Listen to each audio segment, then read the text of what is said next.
Nigerians and the global community are still reeling from yesterday's fatal accident involving heavyweight boxer Anthony Joshua. His friends and allies, two of them, sadly died in that accident. And we're following up, speaking with the Public Relations Officer of the Federal Road Safety Corps, Ogun State, Mr. Dunsi Afolabi, joins us virtually on the program. You're welcome to the show. A lot has been said, statements have been put out, but as the first responders to that sad event, I would like you to walk us through that accident yet again.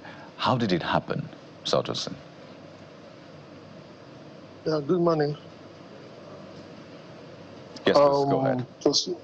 It was quite unfortunate that the much more preventable issue happened. And why did I say much more preventable? Now, we do speak about overspeeding and wrongful overtaking. Human factors will come into display at every point in time there is a crash. What happened yesterday was basically that the driver that was involved in that ghastly accident, driving Anthony Joshua, was on a very high speed. He wrongfully overtook and hit a station vehicle that was parked at the extreme shoulder of the road. So there was no way he could have been able to save every other person in that vehicle. So just fortunately enough that the part of the vehicle that had the impact was the right-hand side that he wrongfully overtook and hit the truck. The driver and Anthony Joshua are hale and healthy. They've been taken away by the DSS that was attached to him, so an undisclosed hospital. But from what we had, they are responding, they are much more better.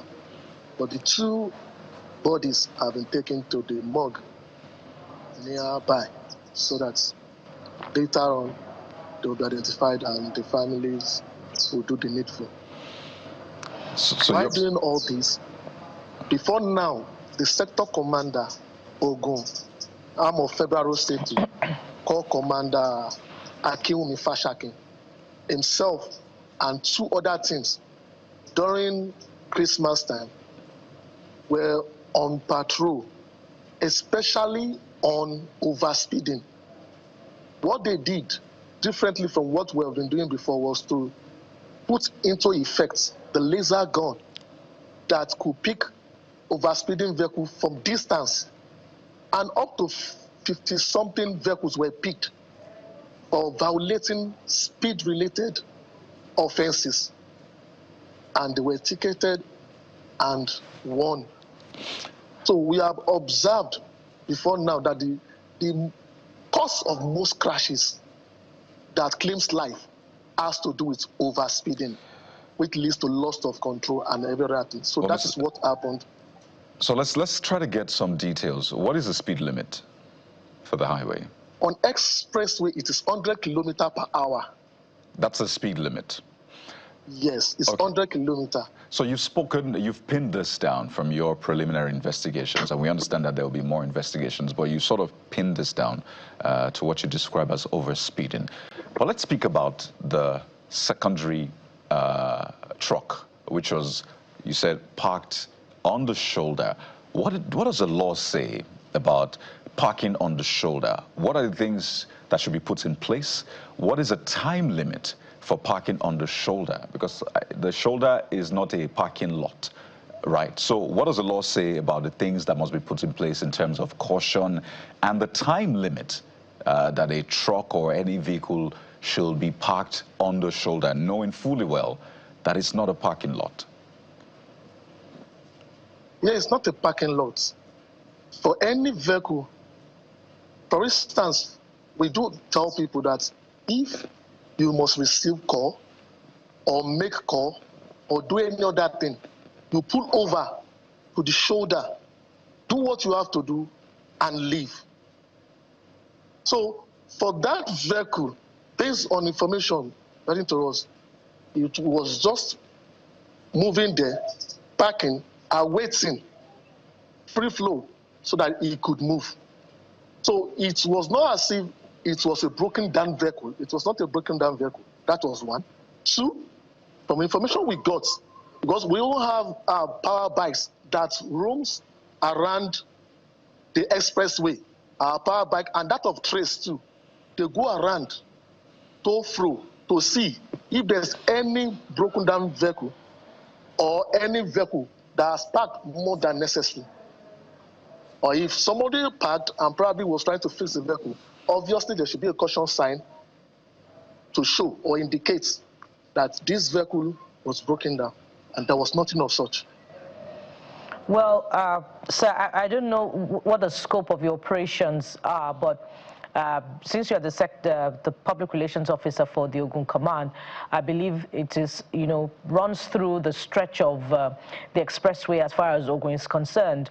And there are tons, if you like, a good number of trucks parked, especially along the Ibafo axis of the expressway. And just weeks ago, there were reports that the truck drivers, went on strike or something. There was an altercation that led to traffic on the expressway. So to what extent is the efficiency of your operations to ensure that there are no vehicles parked on either side of the expressway? And to what extent are you collaborating with the Lagos office of the FRSC to ensure sanity on the expressway? Thank you. That last week, the time we were trying to talk about, yes, it took the intervention of Federal Road Safety, the police, and Trace to clear the obstruction done by the tanker drivers, and which their vehicle were made to leave the road and there were free flow of vehicle. Also, with the collaboration with the Federal Road Safety Lagos Command, the Sector Commander Ogun, in person of Corps Commander Pasha Kinwumi, with the Sector Commander of Lagos State, person of Corps Commander Kendi Amzat, with police officers and also with Nigerian Civil Defense and Corps, did a joint patrol as well along that axis to ensure, even also the FEMA was there as well to synergize so that the free flow of vehicle from that axis down to Ogun State would not be disrupted, which it was effective, and it's part of what we keep doing and we will not stop doing. Well, if you're still doing it, there's a huge question mark on the deliverables from what you're doing, because those trucks are permanently parked. It's a route that we travel daily on Lagos-Ibadan Expressway, and we can tell you that those trucks are permanently parked at the Bafo end and also on the Opik end of the expressway. They're permanently parked. So if the FRSC is doing anything to get those trucks off the expressway, we would, of course, know that indeed something is being done. Just to let you know that that is the situation of things there. But talk to us about, we see the damage done to the Lexus SUV that was transporting Anthony Joshua and his friends. So it's indicative of the severity of the accident.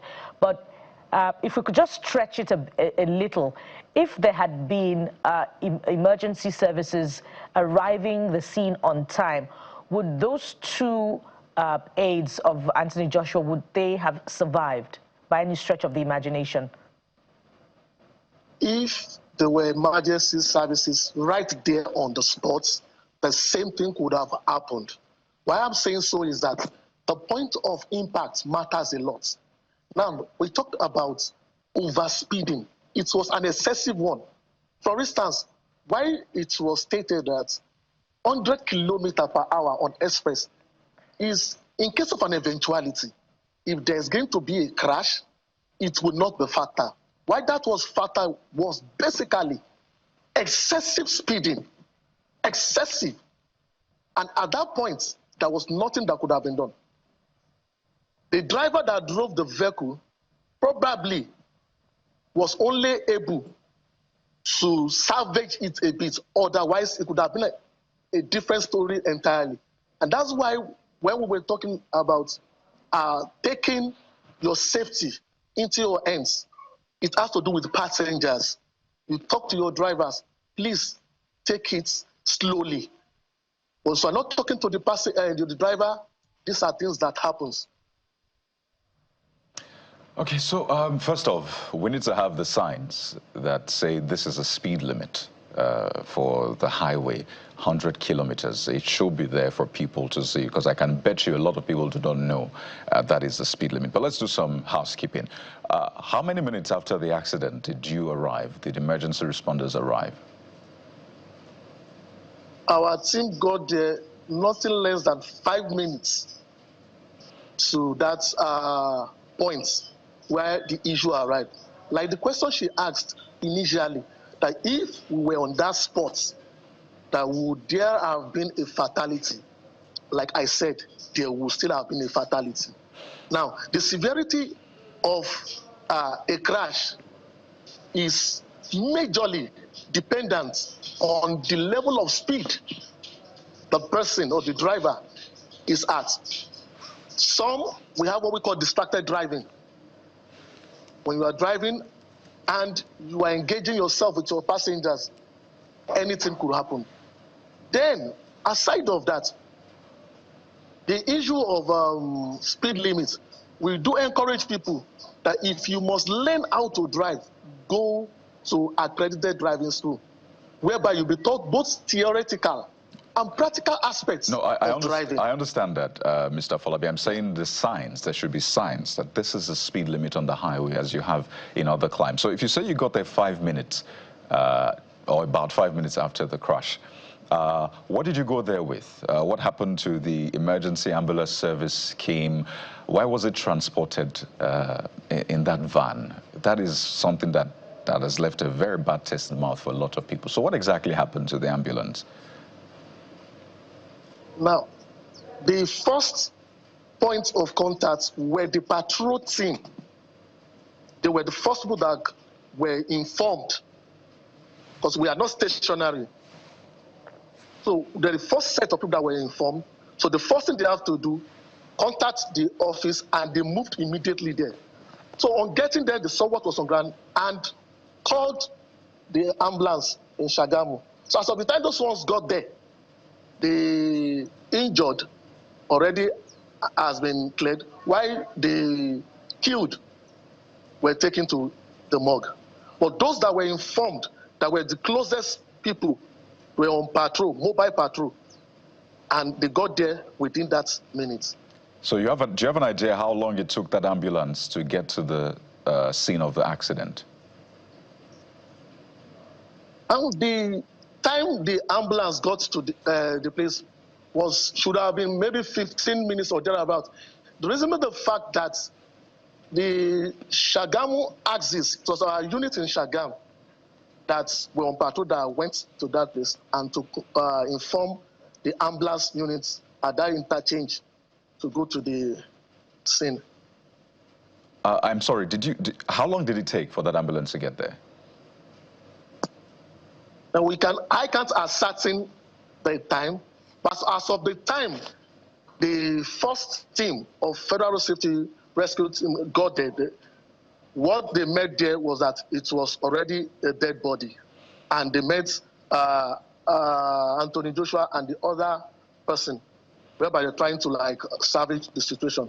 So while they were doing that, they had to whisk them away because most of those sympathizers came for something or the other.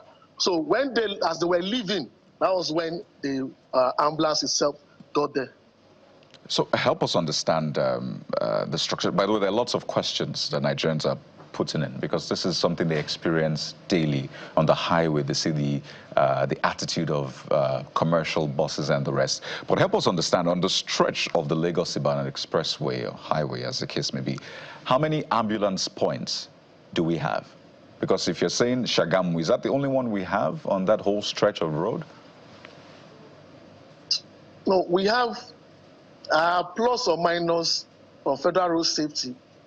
We have like 4 ambulances along that stretch. The distance at which each one is and to that location differs. But the closest team of Federal Road Safety were the people that got there within that few minutes and did what they did there before the closest ambulance got to that stretch. Right. So to the questions that a lot of people want to also know about, I imagine that lessons have been learned from this. I mean, the whole Lagos-Ibadan Expressway is about 120 plus kilometers.